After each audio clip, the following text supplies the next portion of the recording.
it's real interesting if you look at how Jesus decided to live, knowing that he was going to die. I think we can really get a picture on how we should be living.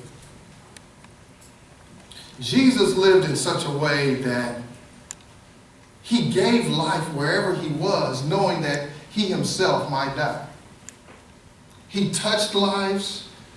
He healed lives. He embraced life. He walked. He even had life walks. He had life walks with his disciples, knowing that he might, in his soon future, be dying. I want to say to you today, how are you going to live? How is this life that, knowing that, yes, I have this compass, and yes, I know I need community, I need courage, I need all this stuff, but I want to tell you, with the cross, it will tell you how to live your life. Your life is important to God. How you begin to live this beautiful thing that you call life is too important. See, I grew up in San Francisco, Bayview, Hunters Point. A lot of craziness has happened there. Actually, since this summer, beginning of the summer, we had like at least 4 or 5 murders, some very tragic kind of things that have happened.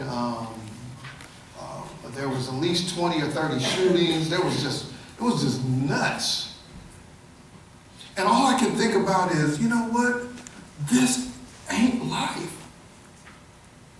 This can't be living. See, they get to the funerals and they begin to say all these flowery words. And I want to tell you, the tragedy in life really isn't death. I'll say that again. Tragedy in life, the most tragic thing that can happen to you is not death. It literally is living without a purpose. He then spent these 3 years knowing that he was going to die. He knew that inevitably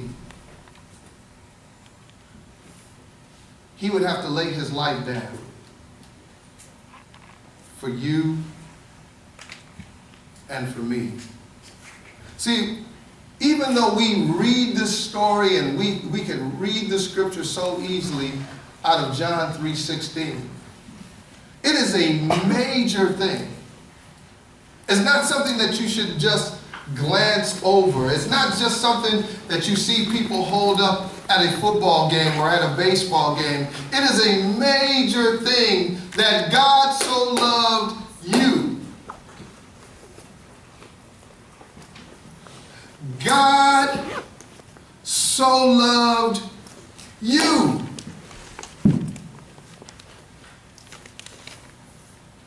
I want to say this again just so you can hear it. God so loved you that he gave his one and only son.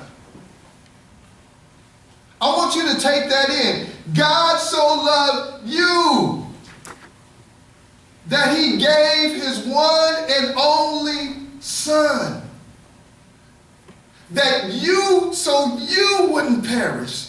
So you wouldn't die. That you would not have to face hell, death, and the grave. But that you would have life. Life beyond the life that you live right now. See, the reason why I say and wanted the C word to be crossed today is because every time I kind of see the cross, I really think about that scripture. I really think every time I hear, see, visualize a cross, I think about the scripture that God so loved that he gave. Every time I see a cross, all I can think is that God is screaming to me, I love you, Kirk. And I know I'm using it at the top of my voice, but all I can hear from heaven is, Kirk, I love you so much.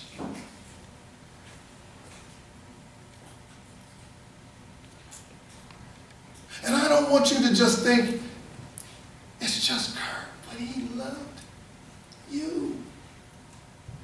What you begin to hide, think you're hiding from God and not dealing with it,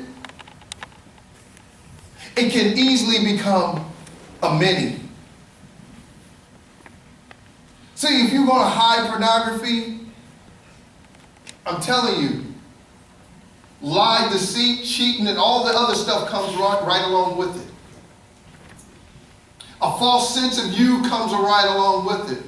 Your low self-esteem comes right along with it. And before you know it, we are many. We become legion. The fact that you don't deal with the fact that your family might be where they are and it is acting up and it's crazy, I'm telling you, you keep hiding that and you keep holding that. I'm telling you, there's a lot of people who go into mental health issues because they keep holding it and suppressing it and suppressing it. I want to tell you, stop suppressing it, give it to Jesus, because that's the only way you can get it. That you can actually let it go. That you can actually be free.